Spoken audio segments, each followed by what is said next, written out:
Hi, welcome back to Untethered. Tonight will be my first night alone since my dog died. She died a couple nights ago. I knew that it was coming. She got an eye injury on our trip north this summer, and she healed great from that. Her eye healed perfectly, but as soon as her eye healed, her overall health started to deteriorate. I don't know how old she truly was. I adopted her almost 9 years ago. And when I adopted her, the estimate was that she was between 4 to 6. So, she was up there in age. And I don't have regrets about her life, because I think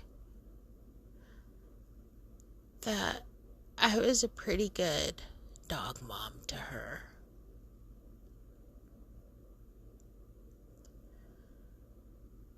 Most of my life decisions included and revolved around her.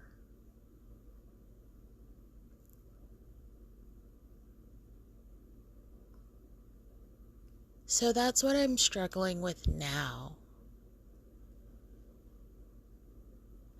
I'm recording this, and I don't have to worry about a dog yawning or drinking water or the click-clack of nails in the background. All the things that I fucking complained about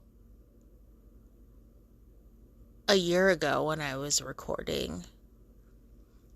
Because a year ago, Bo was still alive and Ivy was still alive.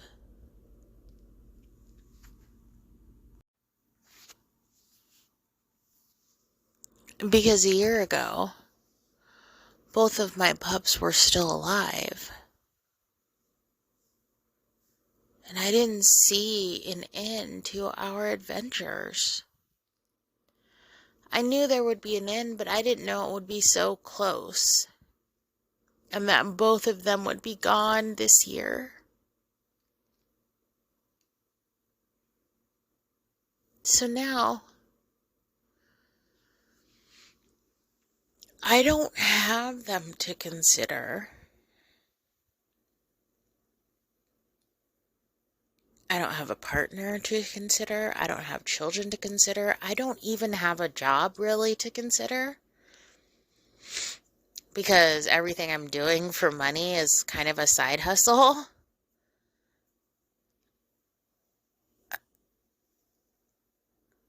I don't know. I feel a little guilty to feel like that's freeing. Even though for a while now I've been saying that when I'm dog free, I would start international travel and do the things that I couldn't do with a dog. But I feel guilty feeling that right now. I also am scared of how much it's going to hurt to be alone tonight. Since she passed, I've had another dog staying with me that was boarding. So I haven't been alone. That dog went home this morning, and then I had another dog come for the afternoon. So now it's just me. And this is when shit gets real, I think. Because I'm alone with my thoughts with zero distractions. No excuses. I mean, maybe that's my fear in general, is that I don't have any excuses in being a dog owner. I can't say, well, I can't do that because of my dog.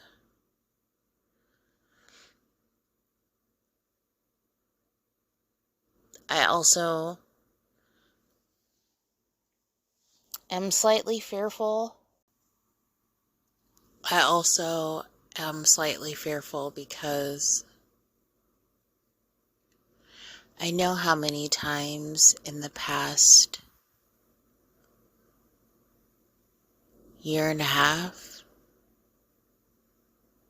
year, that I wanted to give up, that I truly was ready to quit life. But I couldn't because I had two very big responsibilities. Two furry, four-legged responsibilities. And I love them so much that I could not leave them alone and homeless.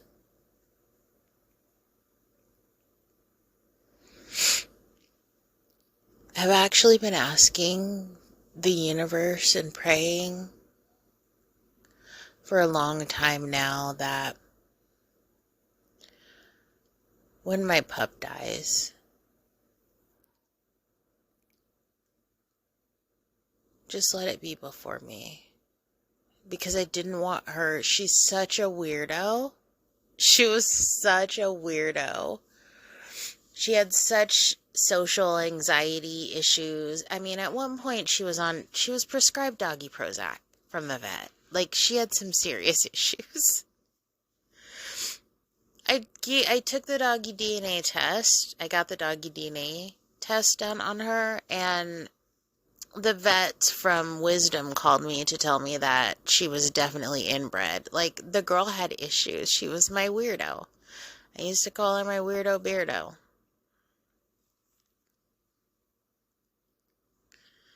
And I just knew that it would be really hard for her to assimilate into another household after our time together, and just knowing how hard it was for her to be with new people and new environments. So I prayed so hard for that. That I was fine dying. I was okay if I died. Like, take me.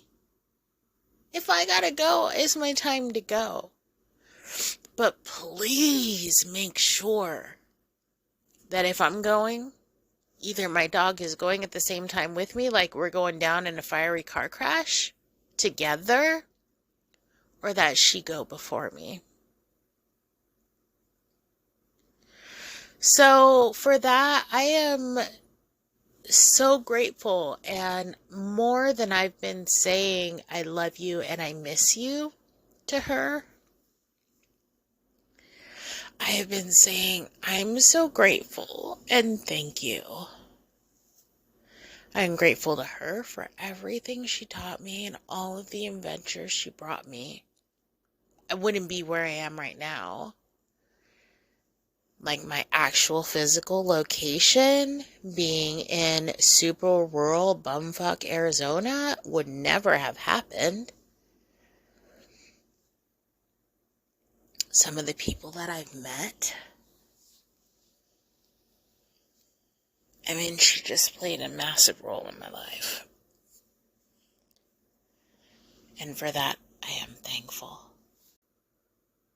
Tonight will be the first night that I'll be alone since my dog has died. And I think it's going to be a rough night. But I'll be okay.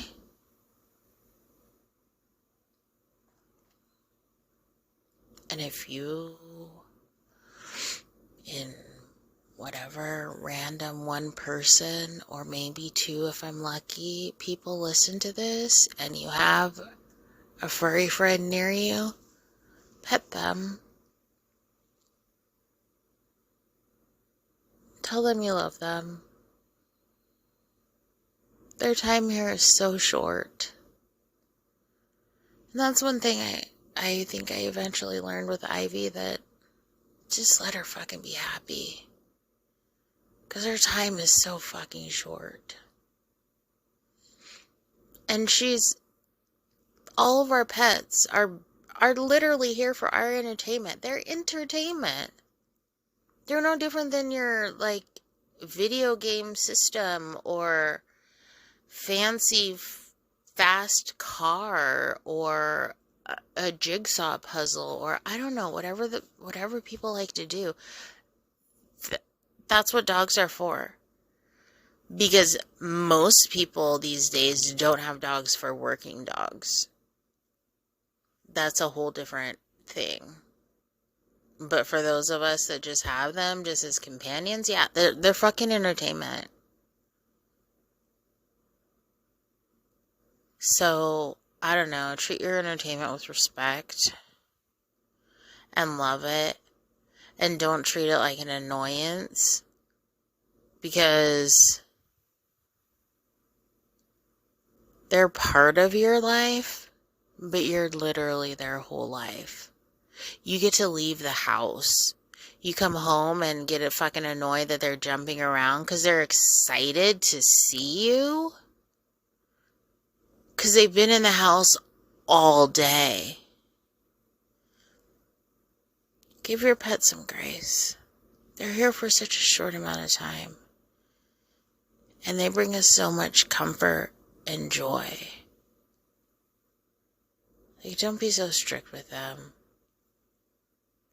Let them jump on you and appreciate how excited they are to see you. Like, don't you wish that your, I don't know, husband or wife or kids were that excited to see you? Your dog is that fucking excited to see you that they're willing to, like, try and jump up to your face.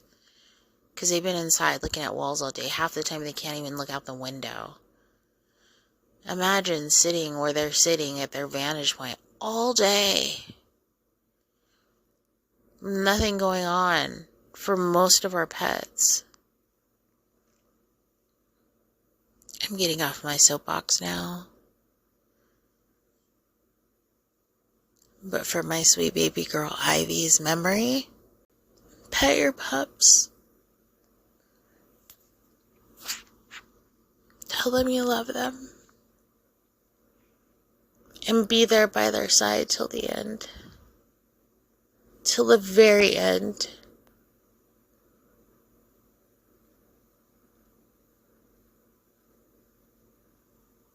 Thanks for listening.